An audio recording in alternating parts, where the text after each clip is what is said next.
Hi guys, Miss Moore here, and in today's video we are going to go over drafting a cover letter.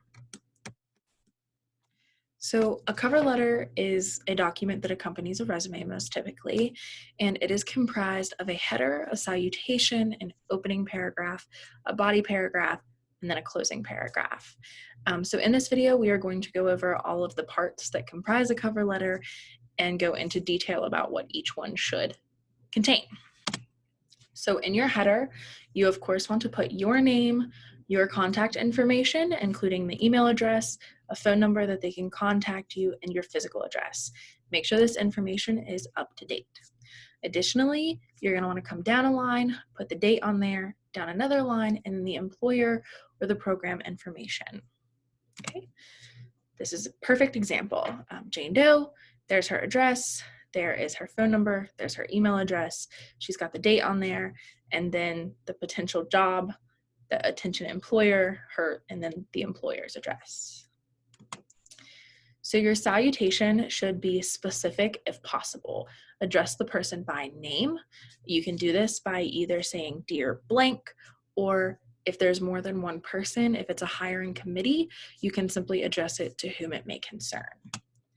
So we've got that on there, dear employer, to whom it may concern. This is how they should look, okay? Your opening paragraph should kind of be an introduction to you. It should outline your reason for applying. It should address some of your qualifications, like if you hold a degree in a specific field, and then what do you bring to the table. So this is a perfect example, and these are two different ways that you can start this off. I'm ecstatic to be applying for the listed position of employee with potential job. As a dedicated and motivated worker, I believe I would be a great addition to your team. I graduated from Made Up University with a degree in career field working in May of 2020. If you've graduated from a university or college, be sure to include your graduation date and be specific about your degree. Make sure you note whether it's a BA, a BS, an associate's, so forth.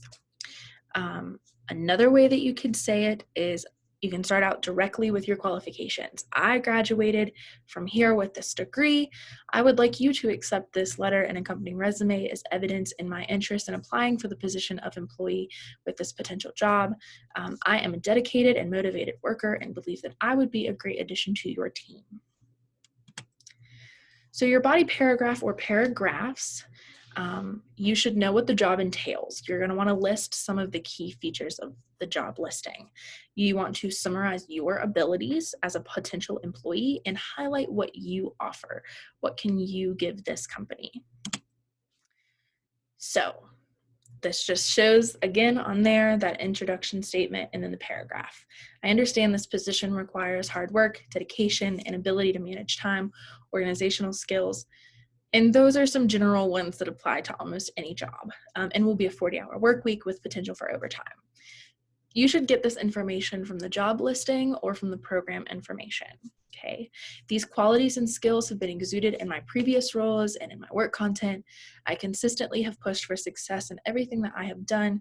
I have contributed to several large projects that include, provide examples. Whatever work that you want them to know about, make sure you include that example in there. Through my various positions, I have honed my communication skills and have fostered a reputation as a collaborative team member and leader. Okay. Your closing paragraph should restate your interest in applying for the job, should summarize your credentials if you want to. You should thank the employer or the program for their time, and then you should relist or reiterate your contact information. So thank you for the opportunity to apply for the position of employee with potential job. I believe I will be a great addition to your team because of the skills and abilities I've outlined above. I appreciate you taking the time to read this cover letter and reviewing my resume. I can be reached by the email listed above or by phone. Here you can be specific and even say, this is my number, this is my email. I look forward to hearing from you. A lot of times you put that in there in the hopes that they'll see like, oh, this person does want this job. Make sure that you say sincerely or thank you or some sort of appreciation, and then sign your name, write your name in letters. And if you have a specific title, make sure that you put that after. For example, an MA or a PhD would go Jane Doe, comma, PhD or MA. So this is what your final product is going to look like. This includes all of the things that we just covered. You've got your header up there with the name, the date, and the potential employer's information as well. We've got our salutation, dear employer, or to whom it may concern. We've got our opening paragraph that just kind of details what we bring in very easy fashion, what you, why you are interested in applying for the job. And then in that second paragraph there, we go into depth. These are my skills, my abilities. This is what I have to offer to you. And then in the last paragraph, we're thanking the employee or program for their time and taking the initiative to read this and so forth. And then of course you're signing it sincerely, da-da-da. All right. So that is how you draft a cover letter that will accompany a resume. Thanks guys, and have a great day.